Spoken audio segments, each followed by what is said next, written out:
మాటల రచయిత గారు ఇప్పుడే వారిని పరిచయం చేసుకున్నాను.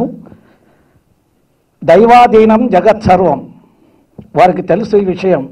దైవాధీనం జగత్ సర్వం, మంత్రాధీనంతు దైవతం, తన్మంత్రం బ్రాహ్మణాధీనం, బ్రాహ్మణో మమ దేవత. ఇది పూర్తి శ్లోకం. నిజంగా బ్రాహ్మణుడు ఈ ప్రపంచానికే ఒక దైవత్వాన్ని చూయించేటువంటి మార్గానికి మధ్యవర్తి.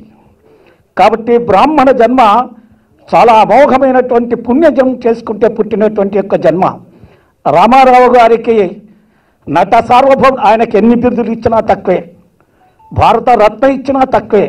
అలాంటి మహాపురుషుడు యొక్క నా నట వారసుడు అని ప్రకటించుకున్నటువంటి బాలకృష్ణ గారు నిజంగా తండ్రికి అంతమంది పుత్రులున్నా నా నట వారసుడు అని ప్రకటించుకున్నారు బాలకృష్ణ గారిని. చాలా సంతోషకరమైన విధంగా మనం కరతాళధ్వనులతో వారిని అభినందిద్దాం.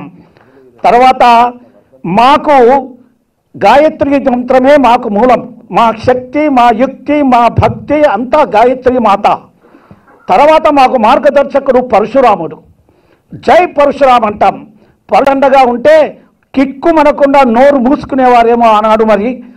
మరి బాలకృష్ణ గారు నిజంగా వారి గురించి అనేకమైనటువంటి సినిమాలలో చూసాం, విన్నాం.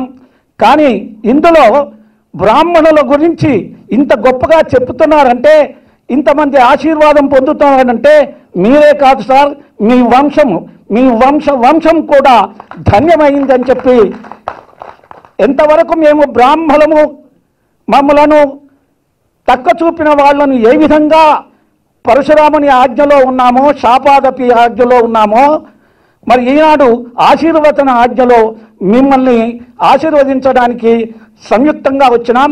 ఇక ముందు కూడా చిత్రసీమలో బ్రాహ్మణులు తక్క చూపకుండా, ఆనాడు చిత్రసీమలో ఎన్టీ రామారావు గారు అంటే మొత్తం చిత్రసీమ భయపడేది.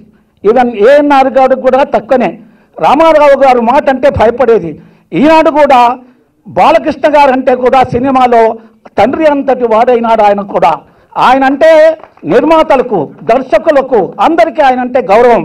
కనుక ఈ సభాపూర్వకంగా నేను వారితో మనవి చేసుకునేది ఏమిటంటే, దయచేసి బ్రాహ్మణులను ఏ చిత్రంలో కించపరచడానికి ప్రయత్నం చేసినా మీరు మమ్మల్ని అడ్డుకోవాలని, మీరు మార్గదర్శకులుగా ఉండాలని, మీ నాయనగారు ఏ విధంగా చిత్రసీమను ఏలినారో, ఆయన మాట చిత్రసీమలో ఏ విధంగా పలుకుబడిగా భయపడ్డారో మీకు అదే విధంగా భయపడుతున్నారంటే మీ మీద గౌరవం, మీ మీద అభిమానం.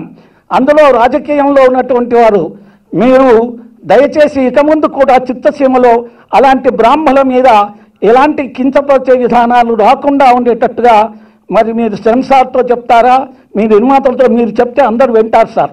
ఇది మాకు చాలా దృఢమైన విశ్వాసం. రామారావు చెప్తే ఎలా విన్నారో మీరు చెప్తే ఎలా వింటారు. అంతటి ప్రతిభ మీలో ఉంది, అంతటి గౌరవం మీకుంది. కాబట్టి మీతో ఈ సభాపూర్వకంగా మనవి చేస్తూ మా బ్రాహ్మణుల ఎడల మంచిగా చూపించండి అని సవినయంగా కోరుతూ, మరి నిర్మాత గారిని మేము నిజంగా మాటలు రాసిన వారు, దర్శకులు, ఈ నలుగురే ఈ చిత్రంలో ఉన్న ఈ సన్నివేశానికి మూలకారకులు నలుగురే. నిర్మాత అనుకునాలి, దర్శకుడు, కథకులు, మాటల రచయిత, వీటినన్నిటినీ మేళవించి మా ముందు ప్రదర్శించే కథానాయకులు. వారికి మా నిజంగా హృదయపూర్వకంగా మా అందరి బ్రాహ్మణ, ఉభయ రాష్ట్ర బ్రాహ్మణులందరూ ఆశీర్వాదాలు మీకుంటాయని, మా కేసీఆర్ గారు కానీ చంద్రబాబు నాయుడు గారు కానీ బ్రాహ్మణులకు ప్రత్యేకంగా కార్పొరేషన్ ఏర్పాటు చేసినారు. అక్కడ ఆంధ్రప్రదేశ్లో, ఇక్కడ తెలంగాణలో మాకు 100 కోట్లు ఇచ్చినాడు, భవనం కట్టిస్తున్నాడు, మాకు పరిషత్తును ఏర్పాటు చేసినారు, ఎన్నో కార్యక్రమాలు తీసుకుంటున్నారు బ్రాహ్మణుల మీద.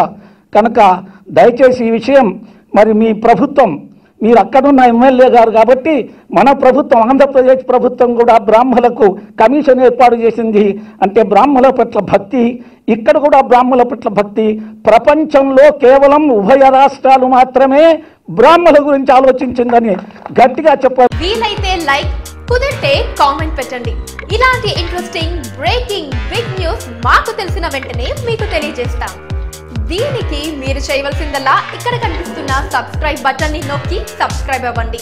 అండ్ ఇంకో విషయం, పక్కనే ఒక గంట సింబల్ కనిపిస్తుంది కదా, దాన్ని నొక్కారనుకోండి మేం చేసే వీడియో అప్డేట్స్, నోటిఫికేషన్స్ అన్నిటితో మీ డివైస్లో వాలిపోతాం.